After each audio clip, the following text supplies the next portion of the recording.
Ka-Express, buong tennis world ang nagulat sa ipinakitang tapang at kalidad ni Alexandra Ayala sa ASB Classic semifinals matapos ang isang All-Asian showdown kontra China's Huang Xinyu. Ang 20-year-old na Pinay tennis standout and fourth seed ng torneo ay lumaban hanggang sa huling hibla ng lakas sa isang halos 3 oras na bakbakan na nagtapos sa 7-5, 5-7, 4-6. Hindi ito simpleng pagkatalo, kundi isang emotional at technical na digmaan na puno ng matitinding momentum swings, mahahabang rally at sukdulang tension. Isang laban na nagpatigil sa Auckland at nagpaantig sa buong rehiyon ng Asia. Sa unang set, tila kontrolado na ni Huang Xinyu ang direksyon ng laban. Maagang nabaon si Ayala sa 0-4 at kalaunan ay 1-5 habang maayos na ginagamit ng Chinese star ang bigat ng kanyang ground strokes at consistency sa baseline. Sa puntong iyon, marami ang nag-akala na mabilis nang matatapos ang set. Ngunit doon mismo lumabas ang matinding fighting spirit ni Ayala. Parang leon na naipit sa sulok, bigla siyang bumangon at nagpakawala ng 6 na sunod-sunod na games. Sunod-sunod ang killer returns, matitinding forehand winners at walang pati na depensa na unti-unting sumira sa kumpiyansa ni Huang. Ang crowd ay buhay at ang set na halos tapos na ay biglang napunta sa kamay ng Filipina. 7-5 bilang patunay ng kanyang tibay ng loob at kakayahang bumaligtad ng sitwasyon. Sa ikalawang set, mas lalo pang uminit ang labanan. Parehong manlalaro ay nagpakita ng composure at tapang sa bawat crucial point. Nakabuo si Ayala ng 5-3 na kalamangan at nagsilbi para sa panalo. Isang sandali na tila magtutulak sa kanya patungo sa pinakamalaking finals appearance ng kanyang karera. Sa 5-4, nagkaroon pa siya ng match point at ang buong arena ay halos tumayo sa kaba. Ngunit tumanggi si Huang na bumigay sa pamamagitan ng matibay na depensa at tamang shot selection na iligtas niya ang match point at unti-unting nabaligtad ang momentum. Sa huli, inagaw ng Chinese player ang set, 7-5 at muling ibinalik sa gitna ang tensyon ng laban. Pagpasok ng ikatlong set, ramdam na ang bigat ng dalawang na unang sets. Mabilis na umarangkada si Huang sa 3-0 na kalamangan, habang si Ayala ay hindi na lamang kalaban ang kaharap, kundi pati ang sarili niyang katawan. Napilitan siyang humingi ng medical timeout dahil sa iniindang hip at lower back issues. At kitang-kita ang emosyon sa kanyang mukha habang sinusubukang pigilan ang luha. Sa kabila ng sakit at pagod, pinili pa rin niyang ipagpatuloy ang laban. Bumalik siya sa court na may parehong determinasyon, patuloy na hinahabol ang bawat bola at lumalaban sa bawat rally hanggang sa huling punto. Pinakita ang tunay na diwa ng isang mandirigma. Ang atmosfera sa loob ng stadium ay naging parang laban ng buong bansa. Sa kabila ng maaraw na araw, naging electric ang paligid sa lakas ng hiyawan ng mga Pilipino, mga bandilang iwinawagayway at bawat puntos na sinasalubong ng sigaw ng suporta. Sa online space, sabay-sabay ang emosyon ng mga fans. May kaba sa bawat momentum swing, paghanga sa kalidad ng mahahabang rally at paghihinayang sa mga muntik ng pagkakataon tulad ng match point.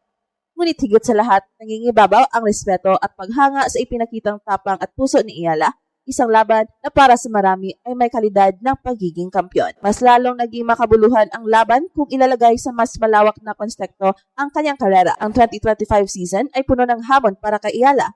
Mga injury, matitinding solo battle sa tour, at ranking pressure bilang nag-iisang flag bearer ng bansa sa maraming torneo. Ngunit sa 2026 Auckland run na ito, malinaw kung paano niya ginamit ang lahat ng iyon bilang gasolina.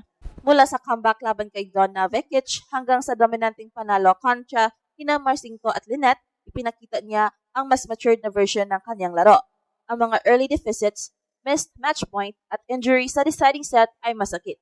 Ngunit malinaw na patunay ng kanyang composure under fire at kakayahang gawing aral ang bawat close call para sa mas malalaking pangarap. Sa pandaigdigang eksena, naging malakas ang impact ng laban. Tinawag ng international media and WTA commentators ang semifinal bilang isang crazy and gutsy clash na puno ng fearless shot-making mula sa parehong panig. Sa panalo, umusad si Huang Xinyu sa ikalawang WTA final sa kanyang karera. Dala ang papuri para kay Ayala bilang isang tunay na fighter na nananatiling mapanganib kahit may iniindang injury. Para kay Ayala, ang ikalimang career semifinal at ikatlong WTA level semis ay nagbibigay ng napakalaking momentum papasok sa kanyang unang Australian Open main draw appearance.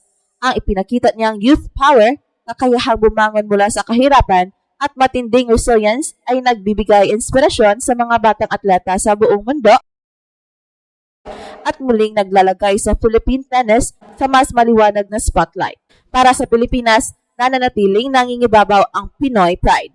Sa social media, ramdam ang emotional na rollercoaster ng mga tagahanga. Mula sa tuwa sa kahangahangang comeback, mula sa 1-5 deficit, hanggang sa excitement sa hustle and court awareness na lumabas sa highlights. May lungkot at panghihinayang sa mga nasayang na pagkakataon at sa bigat ng kanyang laban na tinapos ng injury.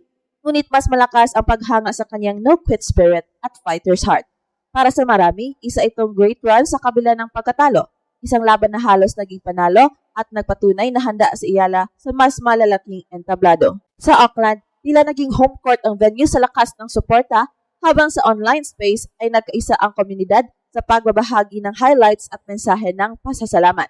Mula sa mga heartbreak ng 2025 hanggang sa matinding semifinals push ng 2026, mas lalo pang tumitibay ang paniniwala ng buong bansa. Ang mensahe ay malinaw. Ang home ay nasa mga taong sumusuporta, hindi sa lugar. At habang papasok si Alex Ayala sa Australian Open, nadala ang kumpiyansa mula sa isang epic showing, nakatutok ang mundo. Ngunit ang pinakamalakas na sigaw ay mula sa Pilipinas, hanggang sumuporta sa susunod pang gulat na maaari niyang ihatid. Sa kabila ng masakit na pagtatapos, ang ipinapakita ni Alex Ayala sa ASB Classic Semifinals ay higit pa sa resulta sa scoreboard.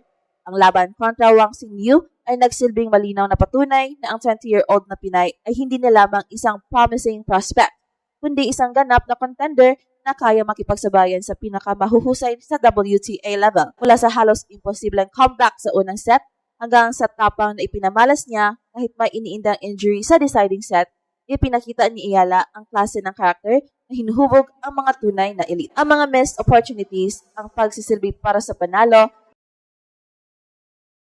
ang match point na nailigtas, at ang pagod na bumalot sa huling set ay natural na masakit.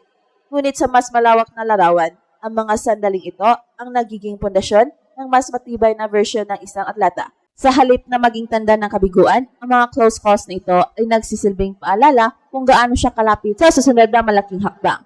Ang maturity, composure, and no-quit spirit na ipinakita niya sa Auckland ay mga katangiang hindi madaling ituro. Ito ay hinuhubog sa mga laban na tulad nito. Pandaigdigang eksena, malinaw ang mensahe. Dumating na si Alex Ayala. Ang kanyang run sa Auckland ay nagbigay ng momentum at kumpiyansa habang papasok siya sa Australian Open main draw.